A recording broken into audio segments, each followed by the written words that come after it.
어제 토요일이었죠. 날씨가 너무 더웠습니다. 근데 너무 더워서 푹푹 찌고 그랬지만 어제 이제 좀 하루 일과 속에서 여러 가지를 좀 생각해 보는 시간들을 가졌는데, 특별히 이제 어제 생각해 본 것 중에 하나가 뭐냐면 금요일 날 있었던 일을 좀 생각을 했습니다. 금요일 날 어떤 일이 있었냐면 굉장히 중요한 일이 있었습니다. 금요일 날 어떤 일이냐? 저희 아이가 방학을 했습니다. 방학을 해서 이제 좀 일찍 끝나게 돼가지고 제가 이제 데리러 갔는데, 아이하고 좀 산책을 좀 하고 싶다라는 마음이 들어서, 또 간만에 이제 사진도 좀 찍고 싶은 마음이 좀 있어서, 그래서 아이하고 산책하면서 좀 지내야 되겠다라고 생각을 했어요. 근데 그렇게 생각을 하고 아이한테 가서, 야, 우리 이제 학교 끝나고 오는 아이한테 가서 오늘 산책하자. 엄마 학교 거기 가면, 연세대학교 가면 키스로드라는 데가 있는데 그쪽에 가서 산책을 하자라고 이제 아이에게 얘기했어요. 아이가 바로 대답을 했어요. 무슨 대답을 했을까요? 싫어요. 텔레비전 볼래요. 이랬다는 거예요. 집에 가서. 저는 그 얘기가 나올 거라고 이미 예상을 하고, 그래서 아이가 좋아하는 걸 하나 더 던졌죠. 저희 아이 좋아하는 거 뭐냐면 바닷가에 가는 걸 좋아해요. 근데 바닷가에 가서 물놀이 하는 걸 좋아하는데, 그래서 아빠는 바닷가 가자 라고 했어요. 아이가 뭐라고 대답했을까요? 아니요, 물에 들어갈 수 있어요? 부터 물어보는 거예요. 물놀이 좋아하니까. 그래서 물에는 들어갈 수 없어. 비 오고 파도도 많이 칠 거야. 그러니까 아이가 저의 마음을 알았어요. 아빠가 산책하고 싶구나. 차라리 산책하러 가요. 그래서 울며 겨자 먹기로 아이가 이제 따라 아이를 데리고 산책을 하러 갔어요.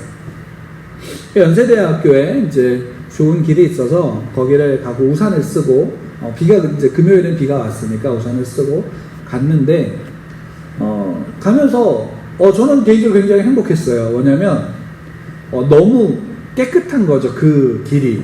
그리고 거기에 이제 나무가, 풀이 이렇게 우거져 있어서 흙 냄새도 나고 풀 냄새도 나고, 그런데다가 이제 빗방울 소리가 이제 우산에다 뚝뚝뚝뚝 떨어지는 거예요.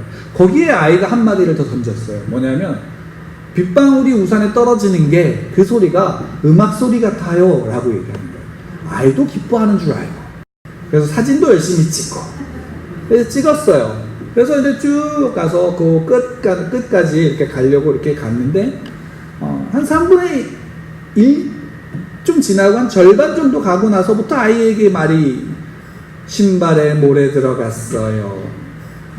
걷기 힘들어요. 엄마 보고 싶어요. 그러는 거예요.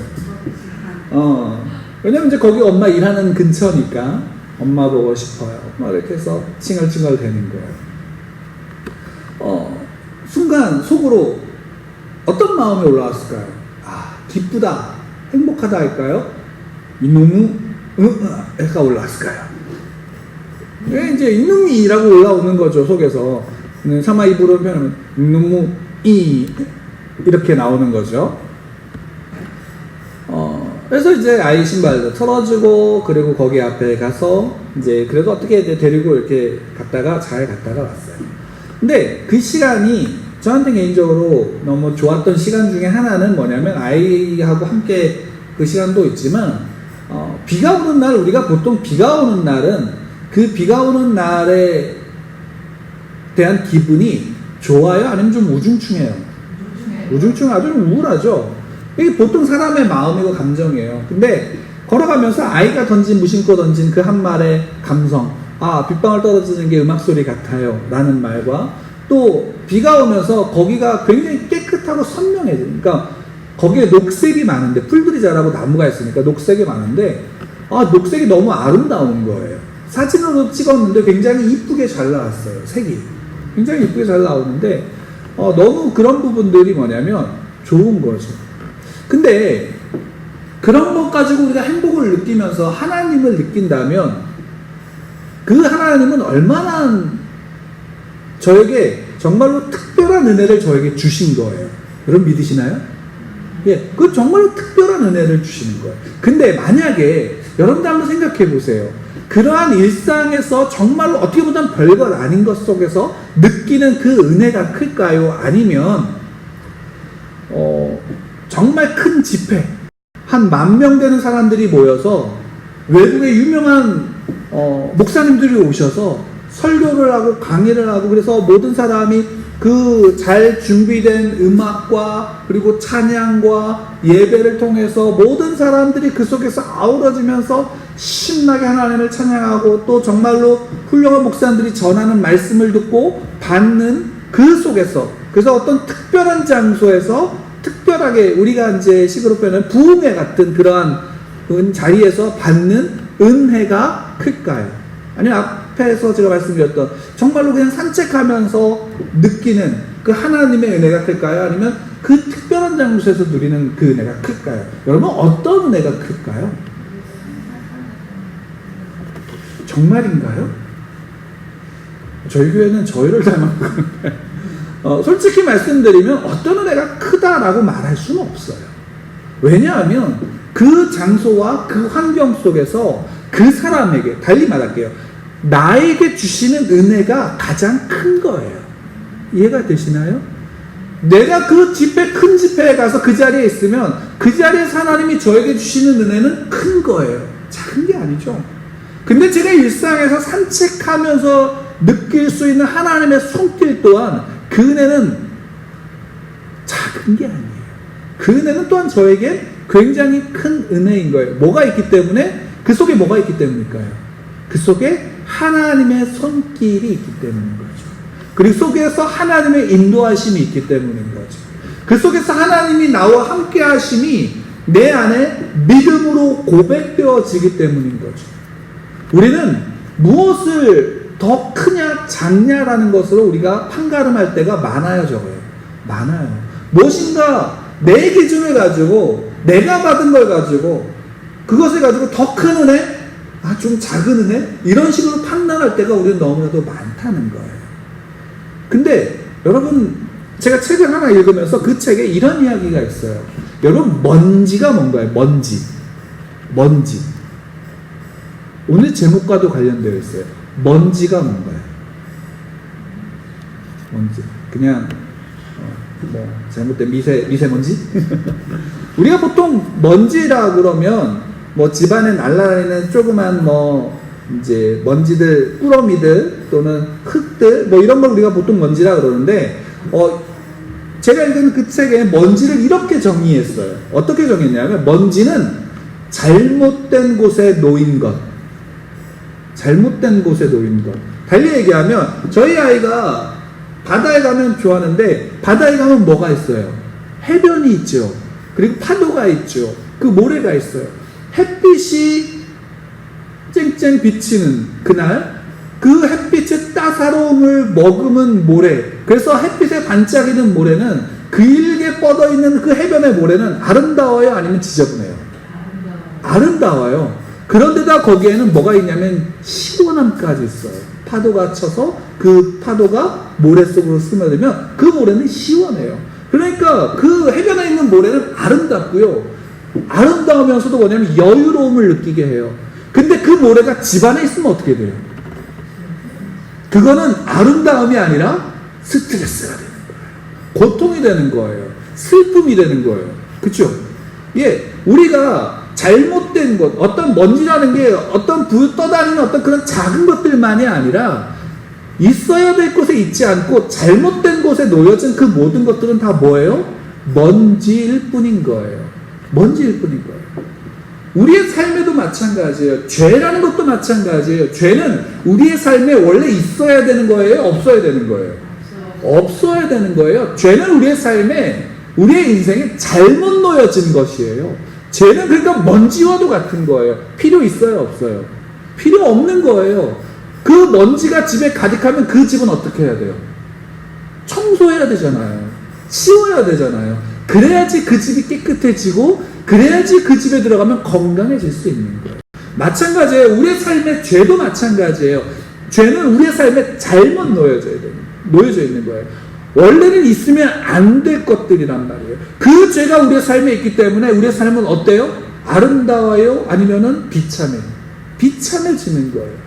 죄가 잘못 넣어진 죄가 우리 속에 있기 때문에 우리의 삶은 비참해지는 거예요. 근데 문제가 여기 있어요. 어디 있냐면 우리는 그 죄가, 그 먼지가 어떤 것이라고 여기냐면 내 생명보다도 귀한 것이다 라고 여기는 거예요. 왜? 세상에서 그렇게 가르치거든요. 세상의 가치는 바로 그것이거든요. 내가 쓸모 있던 없던 내가 무엇이든 많이 가지면, 그래서 많이 가져서 내가 많이 가짐으로 해서 나보다 적게 가진 자들을 위해서 굴림하게 만드는 게 세상의 법칙이거든요. 그 세상 속에서 어떻게 돼요? 죄는 좋은 거예요, 나쁜 거예요?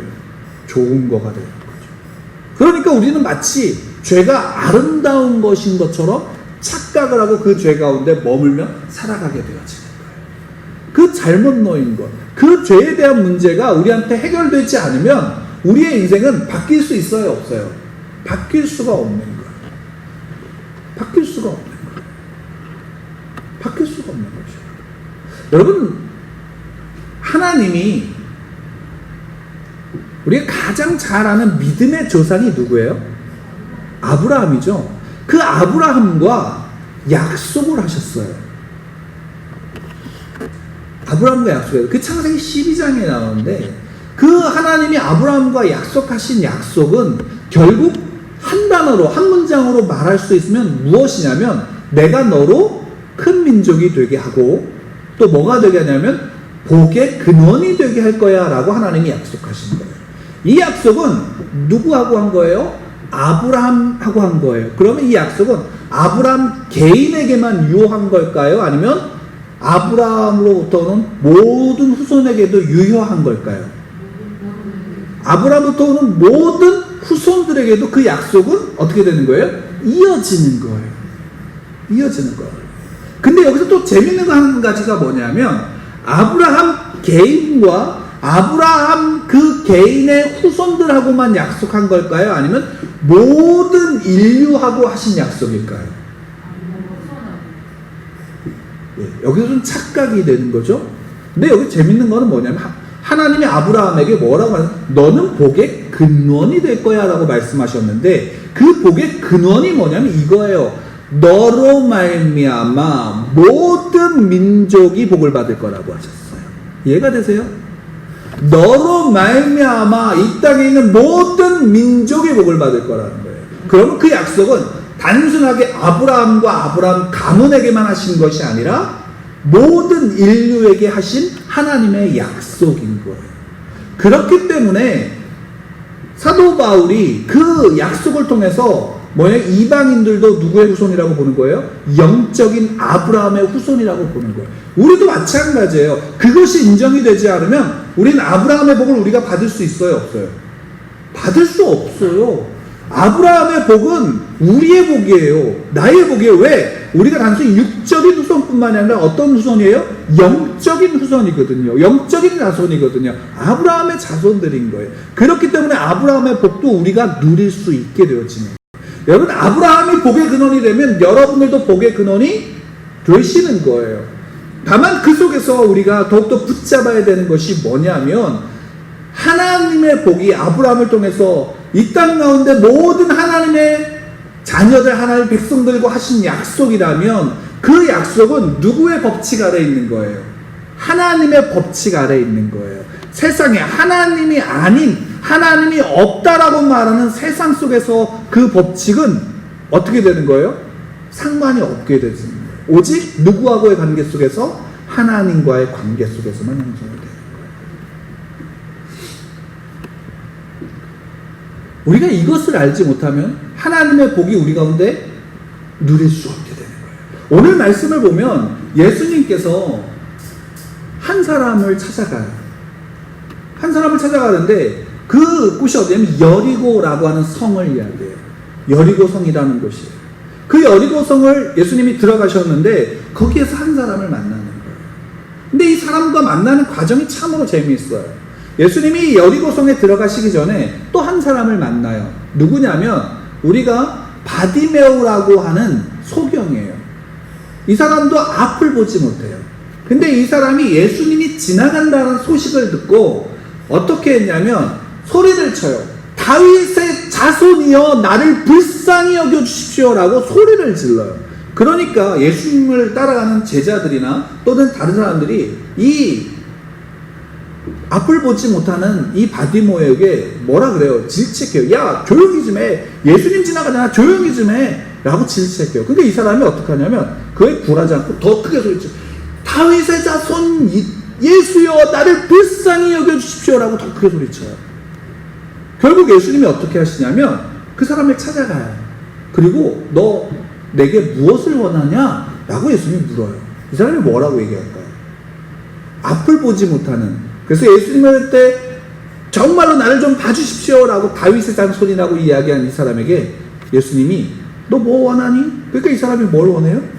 앞을 못 보니까 나 보기 원해요 라고. 나 보기를 원해요. 그러니까 예수님이 단 한마디 하시죠. 너는 볼 거야. 근데 내 믿음이 너를 구원했어 라고 말씀하시고. 근데 뭐 이 말은 이 사람들에게 중요하지 않게 여길지 몰라요. 근데 어쨌든 이 앞을 못 보던 사람이 보게 되고 그로 인해 하나님께 영광을 돌리니까 여리고성에 있는 사람들이 놀라요 안 놀라요? 그 앞에 있던 사람들이 다 놀라는 거예요. 그러니까 이 사건이 있은 다음에 여리고성으로 들어가니까 사람들이 예수님을 어떻게 해요? 다 둘러싸는 거예요. 수많은 사람들이 둘러싸는 거예요. 누구도 멀찌감치 막 가까이 가고 싶어 해서 하지만 멀찌감치 있을 수밖에 없는 상황이 되는 거예요. 근데 그때 한 사람이 나오는 거예요. 누구냐면 삭개오라는 인물.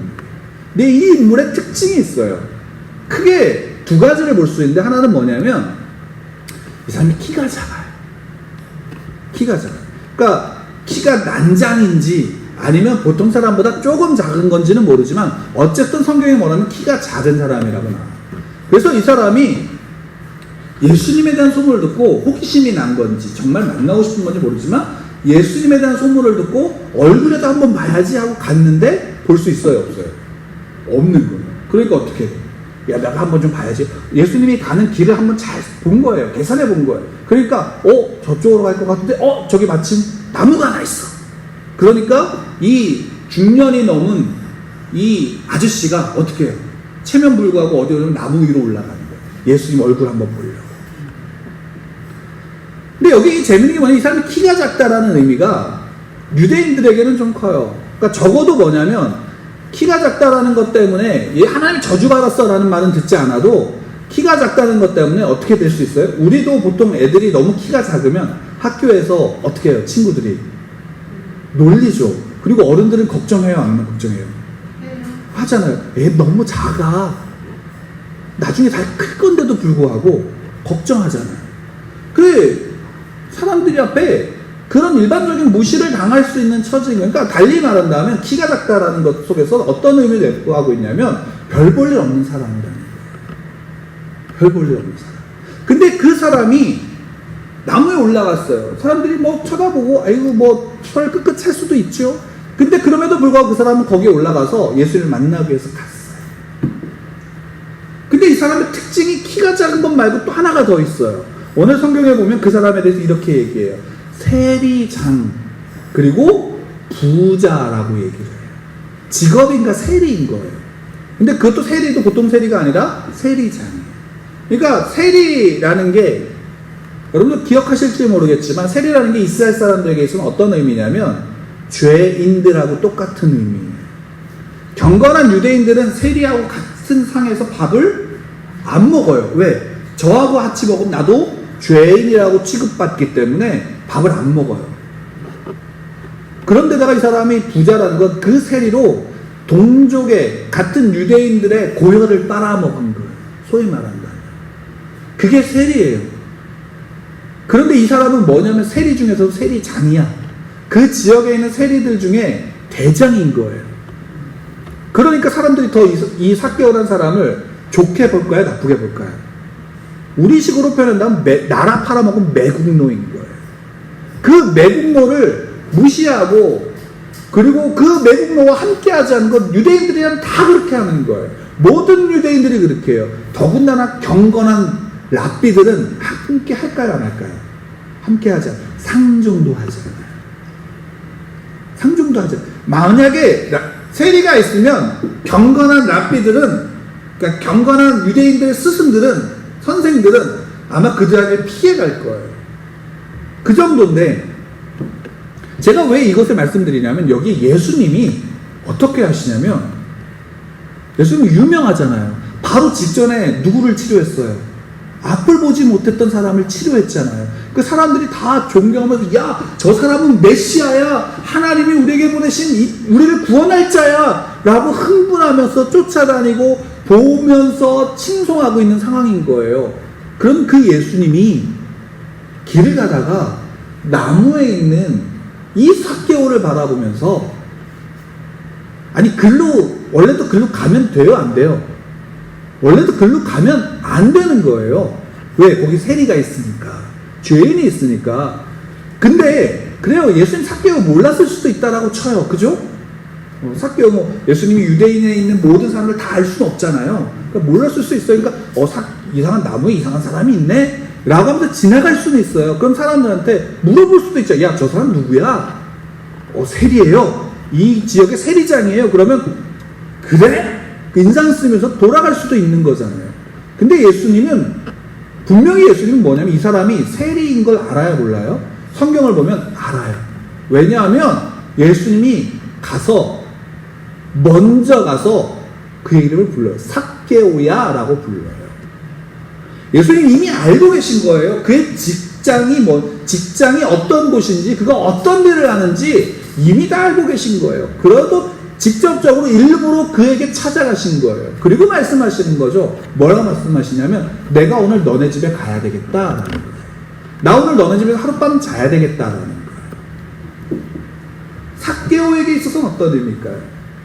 그건 나중에 우리가 함께 따로 볼 수 있으면 보게 됐지만, 적어도 그 삭개오는 성경에 뭐냐면 기뻐했다라고 얘기해요. 자기는 모든 사람들이 다 자기를 무시했어요. 다 모든 사람들이 자기를 외면했어요. 죄인이라고 조롱했어요. 그리고 침을 뱉었어요. 함께 식사도 하지 못했어요. 모든 사람들로부터 죄인이라는 그 칭호 속에서 외면당했던 사람이에요. 근데 그에게 유명한 랍비가 와서, 선생이 와서, 경건한 유대인이 와서, 나 오늘 너네 집에 가서 하룻밤 자야 되겠어. 나 너하고 같이 밥을 먹어야 되겠어. 나는 너와 함께 이야기를 나눠야 되겠어. 나 너네 집에 들어가고 싶어 라고 먼저 말하는 거예요. 그러니까 삭개오는 그 자체가 기쁜 거예요. 그리고 초청해요. 예수님을 초청해서 그 집으로 데려가는 거예요. 근데 여기서 우리가 한번 생각해 봐야 되는 게 뭐냐면 이거예요. 그 예수님을 따랐던 여리고 성에 있었던 수많은 사람들은 무슨 생각을 했을까요? 예수님 보면서, 야, 죄인들하고도 함께 가네? 야, 정말 훌륭한 분이야 라고 생각했을까? 뭐야, 죄인하고 세리하고 같이 밥을 먹어? 쟤 정말 경건한 유대인 맞아? 저 사람이 정말 구원자가 맞아? 라고 생각하지 않았을까요? 그죠? 만약에 제가 여러분들 교회에다가 맥주를 사놓고 그 맥주를 마신다고 생각해봐요. 그러면 여러분들이 저와 함께 저를 목사로 인정하시겠어요? 안 하시겠어요? 안 하잖아요. 아마 저 집에 쫓겨날 거고 교회에서 마땅한 거예요. 그렇잖아요. 그런데 제가 여기 여러분들이 있는 자리에서 눈에 빡 보는데 저기 술집에 들어가서 거기 앉아있는 거, 난 술을 먹지 않아도 그 자리에 앉아있는 것만으로 오해할 수 있어요, 없어요? 있잖아요. 근데 예수님은 그 저건 오해를 한 거야, 이런 차원이 아니죠. 그 앞에 소위 말하면 교회 안에 맥주 짝을 갖다 놓고 맥주를 마시고 있는 그 상황이 바로 예수님이 하시는 그 상황인 거예요. 이거 오해하지 마세요. 술을 먹어도 된다는 이런 말이 아니에요. 그러니까 이거 비유하기 위해서 좀 설명하기 위해서 말씀드린 겁니다. 예수님은 그렇게 하셨어요. 그러니까 예수님을 쫓았던 사람들이 당황스럽고 그 예수님에 대해서 오해할 만도 한 상황인 거예요. 근데 예수님은 그들에 대해서 신경을 쓰셔요, 안 쓰셔요? 그들에 대해서 신경 쓰시지 않는 거예요. 왜일까요? 왜일까요? 왜? 오히려 삭개오를 외면하면, 삭개오 한 명을 외면하면 여리고의 성에 있는 수많은 사람들한테 예수님의 어떤 분이 더 확실하게 보여줄 수 있어요. 그렇잖아요. 근데 예수님은 그 여리고에 있는 수많은 사람들보다 누구 한 명을 택한 거냐면 삭개오 한 명을 택한 거예요. 좀 크게 말하면 삭개오와 함께하는 죄인들을 택한 거란 말이에요. 여러분, 우리가 가지고 있는 상식으로는 이게 이해가 안 되는 일인 거죠. 근데 예수님 바로 그 일을 행하시는 거예요. 여기에서 우리가 생각해보고 우리가 또한 이 안에서 정말로 깊이 우리 안에서 다시금 우리가 회개하며 나가야 되는 부분이 여기 있어요. 어떤 것이냐면 예수님께서 지금 이 삭개오를 찾아가시고 그 삭개오의 집에 가신 것은 누구 한 명에게 목적이 있냐면 삭개오라고 하는 바로 그 사람에게 목적이 있으신 거예요. 그리고 그 목적은 다른 것 때문이 아니라 그가 누가 택한 사람이에요? 하나님이 택한 사람이기 때문에 가신 거예요. 그리고 오늘 본문에 보면 마지막 10절에 보면 예수님께서 이 땅에서 오셔서 하시는 일의 목적이 무엇인지 분명하게 말씀하세요. 10절 말씀 우리 같이 읽을게요. 우리 함께 읽어도 오늘 10절 말씀 함께 읽겠습니다. 시작. 인자가 온 것은 잃어버린 자를 찾아 구원하려 함이니라. 인자가 온 것은 잃어버린 자를 찾아 구원하려 합니다라고 예수님이 말씀하시는 거예요. 뭐예요? 예수님의 목적은, 예수님의 삶의 목적은, 이유는 잃어버린 자 한 사람을 위해서, 내가 그들을 구원하기 위해서 오셨다는 거예요. 여러분, 여기에 무슨 의미가 있을까요? 여러분, 예수님이 찾아다닌 잃어버린 사람들이 어떤 사람들일까요? 한번 성경을 보고 마태복음, 마가복음, 누가복음을 한번 보면 우리가 계속 또 복음서를 봤잖아요. 근데 그 복음서를 통해서 예수님이 찾아가셔서 만난 사람들이 대부분 다 어떤 사람들인가요? 다 그 유대인들 안에서 병들어서 저는 하나님의 저주를 받은 사람이야 라고 말하는 사람들 아니면 어떤 사람들이냐면 죄인들이에요. 몸을 파는 여인들을 찾아가셨고요. 세리들을 찾아가셨어요. 아니, 오죽하면 예수님이 12제자 중에 한 명이 누구예요? 마태복음을 쓴 마태는 레위, 세리였어요. 세리였단 말이에요.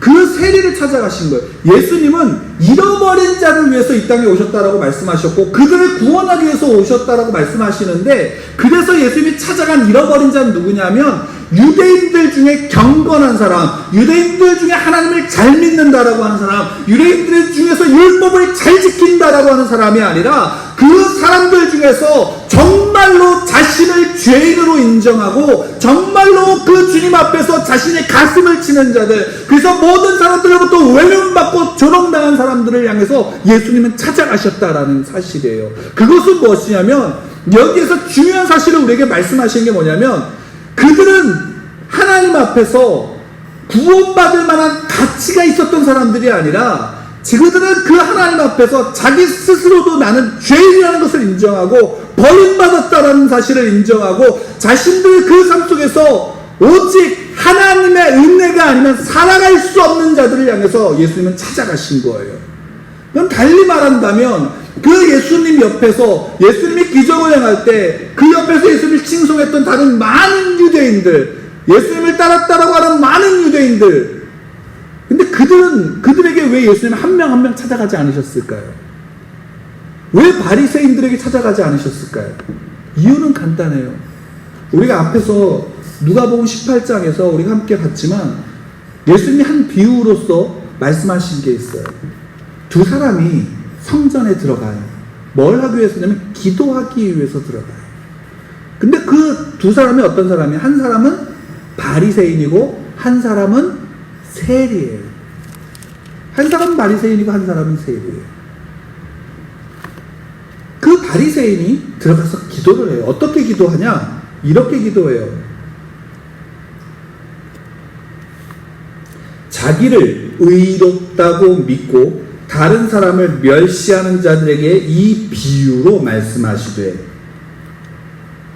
자기를 의롭다고 믿고 다른 사람을 멸시하는 자들.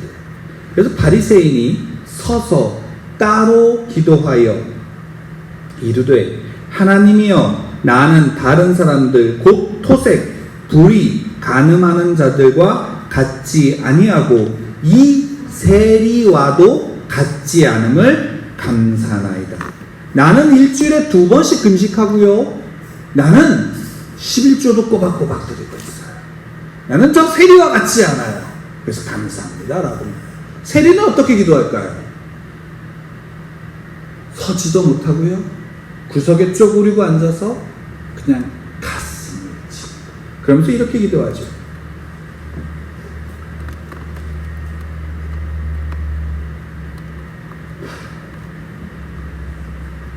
하나님이여 불쌍히 여기소서. 나는 죄인이로서. 자기가 하나님의 율법을 지키고 자기가 신앙이 좋다라고 하는데 그 속에서 그 바리새인은 자기가 높고 자기가 의롭다라는 것을 어떻게 증명하고 있어요? 세리를 정죄하고 세리를 밟고서 자기를 높이는.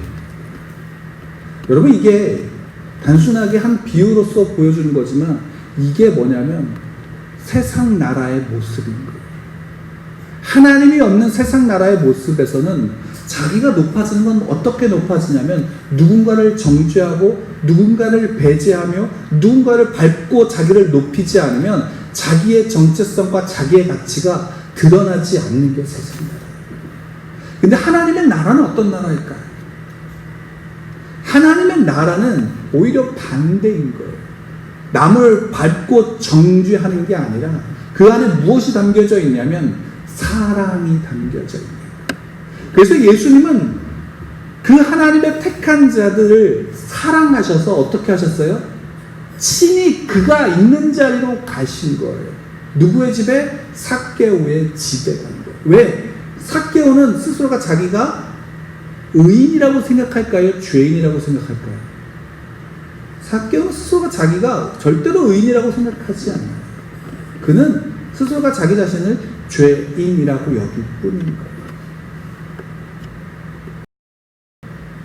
더 놀라운 거는 뭐냐면 자기가 죄인인 것을 몰랐다 치더라도 누가 옴으로 그걸 깨닫는 거예요? 예수 그리스도가 그와 함께함으로 삭개오는 그것을 깨달아. 자기가 누구예요?